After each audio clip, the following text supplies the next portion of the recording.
अझै पनि हामीले थाहा नपाउने कि हामी नेपाली रहेछौँ, जात जात होइन है। बारीमा टमाटर फलेको थियो, बेच्न नपाएपछि कुन चाहिँ जातको टमाटर सडेन।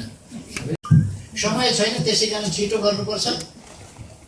स्वर्ग जाने भर्याङ बनाउने होइन, नेपाल फेर्ने बाटो चाहिँ बनाएर छोड्नु। आँखा खुल्नु पर्दछ। अब हामीले कपास खेती लगाउनु पर्छ, आफूले कपडा बन्नु पर्दछ। टाँक छिन्यो भने नेपालको धागो छैन टाँकमा।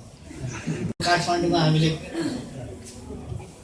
भरपर्दो ढङ्गले अध्ययन गरेर बिजुलीबाट ब्याट्रीबाट चल्ने कारहरू सुरु गर्नु पर्यो, सोलरले चल्ने बसहरू ल्याउनु पर्यो, ट्रली फेरि सुरु गर्नु पर्यो। बनेपादेखि थानकोटसम्म चलाइदिने, बुढा नीलकण्ठदेखि दक्षिण कालीसम्म मेट्रो चलाइदिने, Chakrapath outer ring road metro चलाइदिने, भित्र ट्रली बस चलाइदिने, अझ भित्रभित्र चल्नेहरूलाई ब्याट्रीबाट चल्ने बनाइदिने, सोलरबाट चल्ने। यी चिजहरू हामी गर्न सक्छौँ।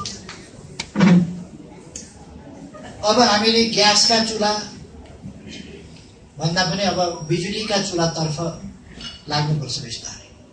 मैले भनेको छु 1 वर्षभित्र लोड सेडिङ समाप्त भयो। धेरै 1 वर्षभित्र लोड सेडिङ कसरी समाप्त हुन्छ? हुँदै हुँदैन। हुन्छ भने मैले गाह्रो छ भन्नु, त्यही गाह्रो भएको हुनाले गर्दा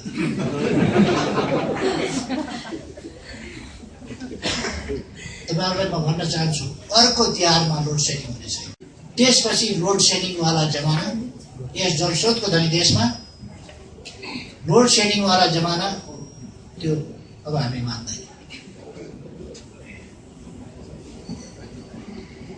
हामी अब पूर्व पश्चिम राजमार्ग जुन छ त्यसलाई चौडा गर्छौँ सधैँ।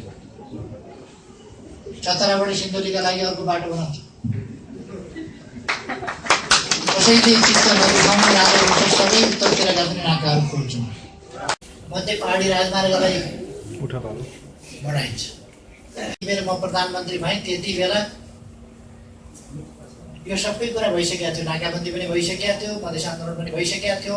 मैले सोचेको थिएँ कि म प्रधानमन्त्री भएपछि सायद यो खुल्ला। के हो त्यो खुलेन।